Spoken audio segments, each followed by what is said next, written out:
I'd like to read the first half of Proverbs 10, first half of verse 7. The memory of the righteous is a blessing. I found out, working with Deborah on the team, that she was a very discerning and a very caring person. I can remember last fall when I was going through a couple of health issues, and we were at a staff meeting, and she sought me out after the meeting on the side by myself when I was having coffee, and she said, Don, you were a little quiet tonight. Are you okay? So I shared a little bit with her what was going on with me, and she said, well, I'll pray for you.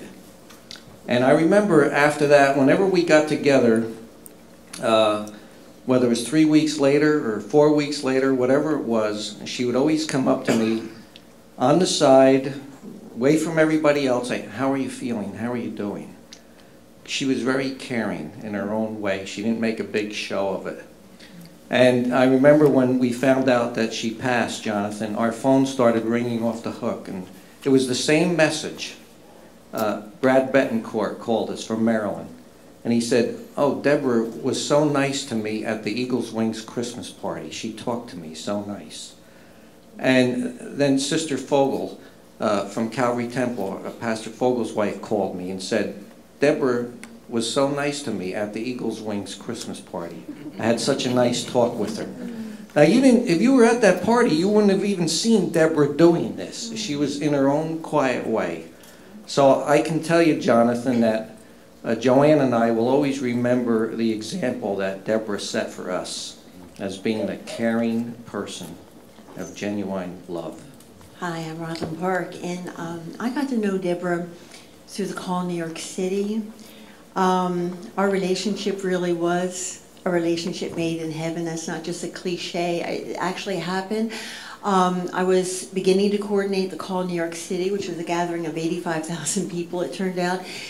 And I started to realize I was in trouble because I was not up in Buffalo where there was support staff to help me. I wasn't a pastor of a large church, so I didn't have secretaries and other staff to help me. And I said, God, I can't do these broad brushstrokes and meetings and all the details in between as well. I need a miracle here.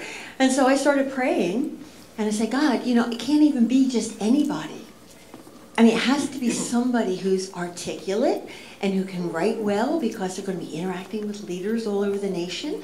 It's got to be somebody who's detailed and organized because we had binders of logistics and facts. There were so many parts of this.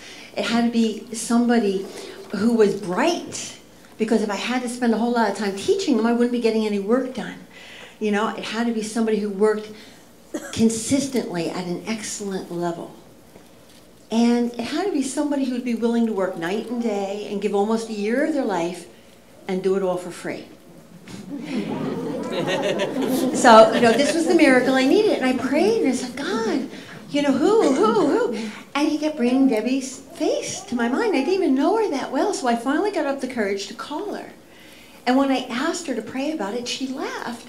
And I thought, you know, okay, what's this? She said, no, you don't understand. She said, weeks ago, God put on my heart that I would be a strategic and significant part of this call because she loved young people. And she said, so I said, well, God, if this is true, then I'm going to ask people to pray for me.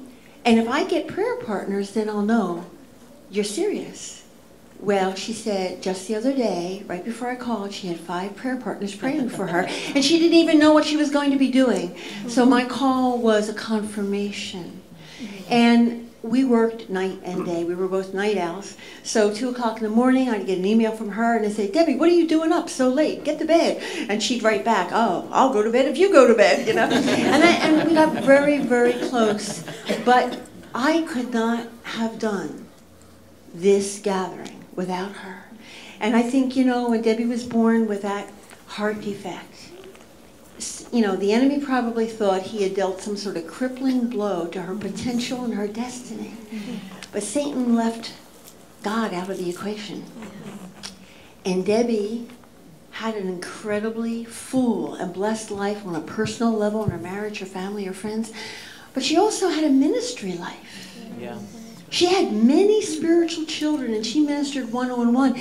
And then before God took her home, I think it gave him great satisfaction to give her a significant role in one of the largest gathering of youth in this entire region. And, you know, and Debbie knew I couldn't have done it without her. And it wasn't a prideful thing. I think it gave her a great sense of joy that we worshiped the Lord, who's the God of justice, and he takes the weak things to confound the strong. Yes, that's right. And so we love her, we miss her, but she had an incredibly full life. Yes. And I'm thankful for it. That's right. What I have to say is actually almost the same as Papa Don. That's how we call him, Papa Don.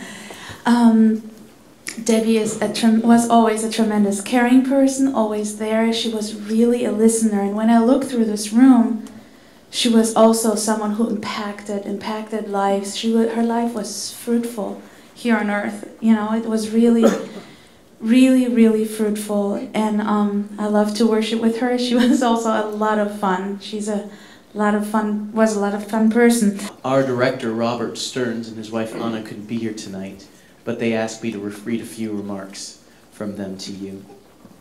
Dear Jonathan, Anna and I are so sorry that we will not be able to be here.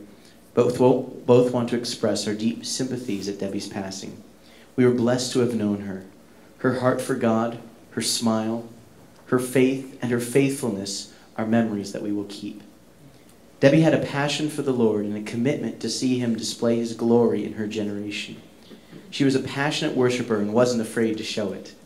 She worked tirelessly both in intercession and as part of the Eagles Wings administrative team as she labored to see God raise up a united people in the greater New York City area who would live passionate lives of transformation and be a living house of prayer.